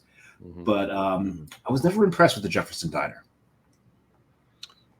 The Jefferson, is that the one down in South Jersey? No, that's up Route 15. No, I've never. Yeah, that one I didn't see. I didn't see that. Yeah, one. so that one. So it's not always. Usually, yes, he's usually nails it, but that one, I'm not too sure about that one. But since it's my turn, I will talk about Jersey diners. The thing about Jersey diners. Are you going to give your? I will. I will give the honorable mentions. But the first thing I want to say is that in Jersey diners, the best Jersey diners are Greek owned. So if you walk in and you look into the dessert case and you do not see a full tray of baklava, get out. Turn around and walk out. Run. You're done. You're done. That said, though, I got to give a couple honorable mentions because I did, John and I talked earlier, and his top 3 New Jersey diners, but there's 2 diners outside of New Jersey that I absolutely love, and they're not Greek owned. These are basically just their breakfast counters just done so super right. Mm-hmm. Every time I go up to the Adirondacks now, I leave early in the morning so I can get through, because I'll leave on a weekday. I've got to get through the Albany traffic. Though they did remove the toll booth, so it's just, man, you can breeze through Albany now, headed up to the Northway. But as soon as I get through Albany, I get off in Saratoga Springs, and there's this small diner called the Triangle Diner. Yes. You've been there, right? I sent you there. Yep. The Triangle Diner, they do. And what is one of my first things I look for in a diner? That they make their own. Oh shit! You know this. Yeah, I know Muffins. Nope. If they make their own biscuits. Corned beef hash. Yeah. If they make their own corned beef hash, you've got something special. And Triangle does. And the other honorable mention that I had is actually Lou Rocks, and they're in Worcester, Mass. So just jump off the highway when you're on your way up to Maine. And this is one of those places where you sit down. If you're by yourself or with somebody else and you sit down at the counter, you're going to have a conversation. Oh yeah. The locals are going to engage you. They're going to ask you where you're from, what you're doing there. You're going to get ribbed. But my God, the size of that plate is going to fuel you for the rest of the drive. Oh yeah. It is really. Oh my God. I've yet to complete my plate. It is something else there. But getting on to the New Jersey diners, some of my faves they're gone. John and I talked about this earlier with Al. Pat's Diner in Belmar's gone. I used to work at the Polo Club, which is gone. Are you mentioning these, or are you just saying these to say? I'm just saying they're not honorable mentions. So I'm just mentioning that one. I can mention a couple others, but I'm going to go into my top 3 now. Number 3 is the Randolph Diner. The Randolph Diner has been, that's on Route 10, right? Not too far from Chris Mazey's old place. Is it in Randolph? It's actually in Randolph. It is there. Randolph. And it's a lot of its success is based on the fact that you've got CCM, County College of Mars, is right there. Sure. Right. So diner food and college students go hand in hand. Yep. But they've gotten pretty damn big, so they expanded. The place is a little fancy. The thing is, when a lot of diners do this and become big, the food suffers. Yep. Randolph is not, so that's why I'm putting them on my list. Okay. Right. Cool. Number 2. Is the Summit West in Denville. So the Summit West in Denville may break that rule. It may not be Greek owned. There's no dessert counter to even look at. It's one of those small diners when you've got to squeeze through. And if you're sitting in a booth and you need to air out a little bit like guys tend to do every now and then, and your knees out in the aisle, it's very possible if you put it out too far, you might touch one of the stools at the counter. Sure. It's that's a little small. And they do make their own corned beef hash. Mhm. So that's another place. Mm. But the number one for me, there's so much about this diner. Everything that I've ever had there is spot on, so perfectly done. And that is the Pompton Queen. Mm-hmm. The Pompton Queen is up 23 in Pompton Plains. From their dessert offerings right up to their dinner offerings, this place is always packed, and rightfully so. And I'm not saying this because Carrie used to work there. Carrie used to work there, and she is a clean freak. And she talked about how stringent they were with everything that they did. Sure. The owners made sure everything was perfect, everything was clean. And my daughter she absolutely loves chocolate milk. She's everywhere she goes is chocolate milk. Mm-hmm. She says they've got the best chocolate milk she's ever had. Really? Yeah.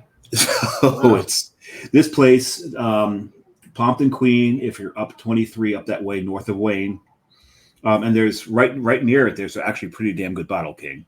Oh yeah. Yeah, that's a damn good Bottle King. A friend of mine used to run it. He works in the Booton liquor store now that I love so much. Yeah, Eric. Hi, Eric. But yeah, Pompton Queen, absolutely. Okay. There's nothing on that menu you can go wrong with. Not at all. All right. All right. My three. And in honor of Dave, I have 3 honorable mentions. Okay. But I'll make them quick. Honorable mention number 1, the Tom Sawyer Diner in Paramus. Holds a special place because they used to, years ago, when I was, involved in it has nothing to do with the fact service. It has nothing to do with the fact that that's the name of a Rush song.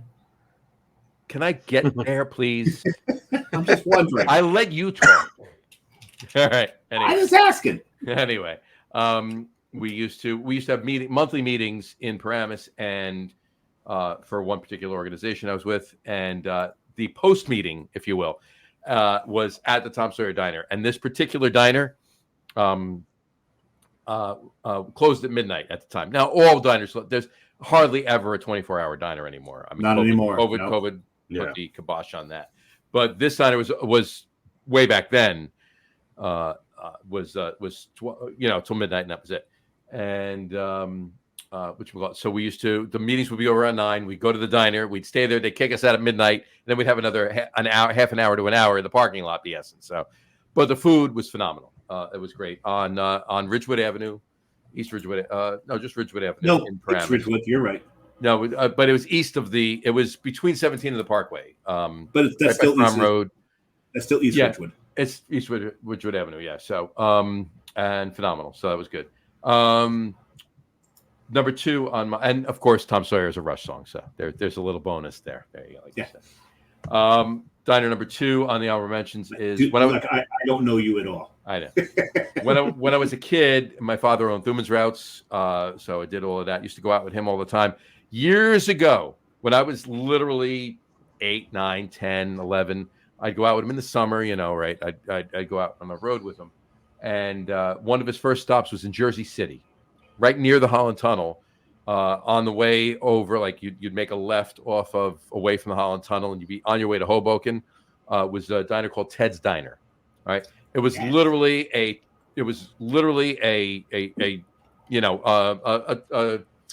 mobile. It was a movable. Yeah. It wasn't. It was one of those type of diners, right? Yes. Right.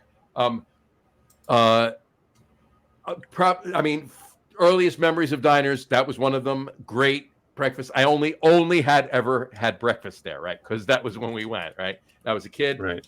But years later, the diner was actually sold. They moved the whole thing to England, so it's as far as I know, it's still in England operating as a diner. But it was originally Ted's Diner. But it's mobile. City. Wow, that's it was cool. one of those little, trailers, diners kind of thing. Yeah, Providence, Rhode Island has one of those. Right. And then my third honorable mention, speaking of trailer diners, which was added onto, Matt and I and our buddy Dustin Kraft from Colorado, which we call it, works for Malt Europe, if you will. The three of us, a couple years ago when we were out in Minneapolis, we went to the High Low Diner in Minneapolis. Ridiculously fantastic breakfast. One of the best breakfasts I've ever had. Breakfast. Breakfast. Did you have second breakfast? I could have a third breakfast and third, and we have a first lunch. There you go. Right. But brunch. We pretty much. But we ordered food. Matt ordered. They had donuts there, right? So the donut was about that big and that thick. And Matt had to order. It's a dessert donut for breakfast, right? After we ate, and Matt orders it. You guys want to have a bite? So it came out covered in this vanilla sauce and everything else to the point where you can actually look at it. You can see the specks of vanilla in the in it, right? Wow. So Dustin had a little bite. I had a little bite. Matt had to finish the whole thing himself, right?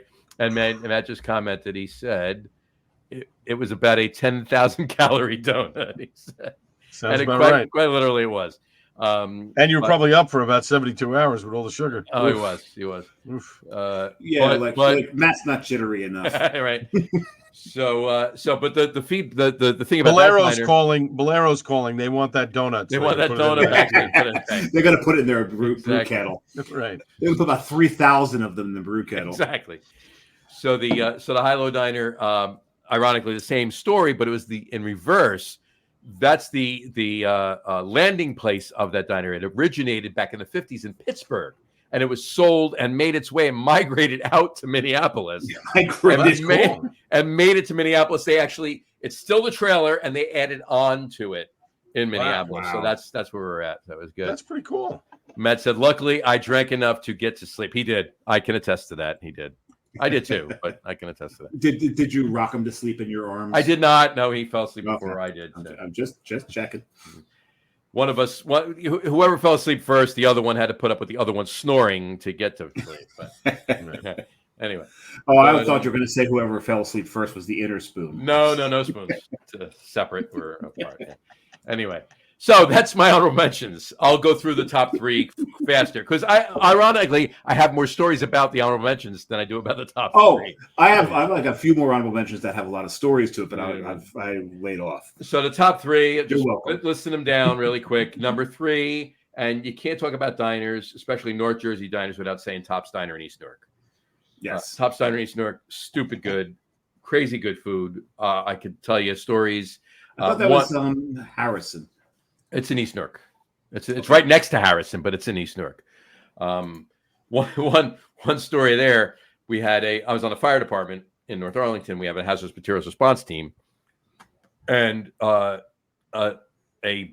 business. I won't even say who it was, but a business had a chemical fire, if you will, and we got called down to it. So while everybody's trying to figure out what we were doing, us, the guys that were going to go in, we were hungry, so we went in Tops Diner in our gear and sat there and ate.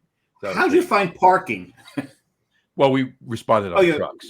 Were you in a fire truck? Yeah, okay. Yeah, exactly. So you can park right in front of the fire hydrant. Pretty much. Okay. Yeah. Right there. There you go. Number 2, the Colonial Diner in Lyndhurst. Again, a trailer. It's been there forever. It ain't leaving. It's staying there. It's right on Orient Way in Lyndhurst, right next to Route 3, about a block out of Rutherford. I had a feeling that about a half a mile from MetLife, maybe a mile from MetLife. Right I down had a the feeling road. that'd be on your list. Yeah, that's my number 2. And my number 1 might not be the best diner in New Jersey, but for me it was because I've probably been there more than I've been to any other diner because it was in the town I grew up in, the Arlington Diner in North Arlington. Okay. Right on the corner of the Belleville Turnpike and River Road in North Arlington, just across the bridge from Belleville, and right across the street from Kearney, right on the corner there. Amazing food, and I've probably had more diner food in there than probably all other diners combined. That's how much I spent. That might be Pat's for me because that was the post-work place to go. There you go. We were there so often that every now and then one of us would get up, go to the waitress station, grab the coffee pot, and go around the diner refreshing everybody's coffee. Right, exactly. Right. And they let us do it. There you go. Cool. Awesome. All right.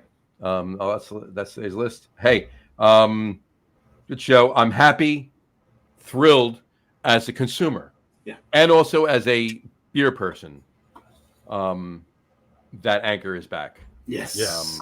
And even if they just stay in California and never go anywhere else but California, we'll get beer. We'll get it. Whether it's through Tavor, which we talked about a few weeks ago on the show with John Sarnowski, or we got to start feeding Drop or anybody, or we got to start feeding Kevy Spaghetti a whole lot of or Kevy can send us some fresh. Now here's the question: when do they reboot the Christmas sale? I hope this year. Look, if they do it this year and it's only in California, I will get some somehow. We'll get some. My cousin lives in California, so you'll have to send him up to San Francisco to get some. I may have miles. They're probably at least 60 days away from brewing. Right? At least, assuming everything gets signed and dotted, before the end of June. They still have to hire people. You still have to get stuff in. So you're talking about August before they really are putting anything in the tank. They could probably get Christmas sale done for this year. Probably could. They could. I don't think it's a priority. It shouldn't. I don't think it's a priority either, but they could. No, but you got to figure by the time they get stuff in the tanks in August, the earliest they could open if they rushed it, maybe mid to late September. Yeah, right. Mid to late September. Yeah, but if they gotta have enough open, so. But you would like to think that the employees would love to celebrate. Yeah, no, that would be the perfect beer to brew. Listen, if I were them, I would open in December. I wouldn't even try to open in this quarter. Get everything right, so you come right out of the box. Bang! Imagine this is what we got. Imagine an opening where they've got, because you got to imagine they've been sitting on some of the old kegs of it. Imagine opening. Well, we don't know. Imagine opening. We don't know. I mean, Sapporo closed it. Who knows if they took care of anything? You don't know what they did. But if they have let's imagine. Assume, but just imagine. This is just a pipe dream. Right. Imagine with a new batch and maybe 5 vintage batches of that. That would be lovely. That would be lovely. But I think assume for the sake of argument, there's nothing left. It's an empty vessel. They have to just put everything back into it. So you're talking about, having to start everything all over again from scratch. Yep. You're hoping that you get the employees back. So I think you're talking easily 2 months before you can put anything in a tank. Then you're talking at least 45 days to 60 days before you can even legitimately open, even if they wanted to do it in the beginning of October. If you're going to make the Christmas beer the big beer again, what's the difference between October and December? You're really not going to make any money this year. No. So absolutely. if I were this guy, I would get everything dialed in. We're opening December 1. Bang, here's the Christmas sale. Here's all the staples that we used to do, and we're going to do new bigger and better things. Boom, make it a big Christmas event, or open Thanksgiving weekend, whatever. Right. Here's two reasons. Open the weekend before Thanksgiving and hit the ground running into the season. Here's 2 reasons I think the employees come back. One, the employees themselves made a big push to purchase the brewery. Right. Oh yeah, he's got employees that are coming. And 2, Hamdi Ulukaya, the reason he bought the company was because of the employees. He stated, you talked about his interview. The one thing you left out is the fact that he mentioned that too many businesses put profit before the employees and the product. Mm-hmm. Right. So with that statement from him and the fact that the employees work so hard to try to get someone to buy it, he's getting the employees back. Yes, there's going to be a few that have already found other jobs that may be more lucrative and it just works better for them right now. But I think 75% of the employees are coming back. I agree. I agree. And if that happens and he's letting the employees run the ship, Christmas sales coming back. Yeah. This is something they loved, but I agree with you. Wait. Do it right. You're not talking about 6 months. You're talking about a month. But that's been the theme of this show, right? The theme of this show has been when you open right. Mm-hmm. Open where you want to open. Don't rush your opening. You have one chance to make a really good first impression. You've got one shot. Oh, now we're back to Chicago. We're back to Chicago and M&M here. You got one shot. Right. That's Detroit. Detroit. Oh God, Yeah, 16.6%. 6%. That's right. 16.6. You're But forgiven. anyway, You were in the Midwest. You were close. I was close. We talked about Michigan before. Well, Grand here's the Rapids thing. Sounders. It's funny because most people on the East Coast don't realize that Chicago's further out than Detroit. Right. Most East Coasters think Detroit's further out. It's actually not. Most East Coasters that drink a 16.6% beer anyway. I'm drinking 16.6%, and Uh-huh, I know what? that. But at any rate, but that's been the theme of the show: is if you're going to open a brewery, wait until it's right. That's right. Wait until it's right. Gotta be right. It's all right. When you're right, you're right. And when you're left, you're left. All right. On that note, we do want to wish Anchor Brewing congratulations. Absolutely. We want to wish Eskerhart congratulations. We want to wish Icarus congratulations. Yes, absolutely. We offer our shoulder to Ross, but keep it going, dudes. Hey, but still, it's not over. Our best of luck to your distro. It's a hiccup. Keep it going. It's a bump in the road. That's right. It's a bump. That's right. But to everybody, cheers and keep it going. I have a sip left, so cheers. There you go. And on that note, you have anything else, Dave? He doesn't have anything else. Okay, I just want to make sure. All right. That's exactly what I said. How'd you understand that? I know. I'll stick around. We'll talk for a second after the show. On that note, we will wrap up the show for today. We want to thank everybody for watching. And for those of you just listening to the audio podcast, thank you for listening. Don't forget to visit our website, www.lagerroom.com. That's LAGERROOM.com. And please remember, like us and follow us on all of our social media, Facebook, Twitter, Instagram, and of course, our YouTube channel. All of them are at The Lager Room. Remember, we go live with the video podcast on Facebook, YouTube, X, and Twitch every Tuesday night around 6:30 p.m. Eastern Time. And for those of you who just want to listen to the audio podcast, you can do so on our audio host, Spreaker, as well as iHeartRadio, Apple Podcasts, Spotify, Odyssey, Audible, Google Podcasts, Amazon Music Podcasts, TuneIn, Podcast Addict, Castbox, Deezer, Podchaser, Listen Notes, pretty much anywhere you can find audio podcasts, you'll find the Lager Room Guys Craft Beer Podcast. If you haven't done so already, please subscribe to one or more of those feeds and you will never miss a show. Again, thanks for following along with us. Have a great rest of your week. Have a wonderful weekend. Drink a lot of beer, but drink responsibly. And we will talk to you next week, folks. Take care. Cheers. And check out the And Chaser show tomorrow. Check out the And Chaser show, 6:30 tomorrow night on Facebook.com/AndChaser. And the Gattullo Craft Beer. The Gattullo Craft Beer Cast. 11 p.m. Brought to you by Wet Ticket. Wet Ticket, Rahway, New Jersey. Sunday nights, 11 o'clock. AM 970, The Answer. And your ticket is either wet or dry. It's still acceptable for admittance. Exactly. That's right. Doesn't matter. There you go. Talk to you soon, folks. Take care. Cheers.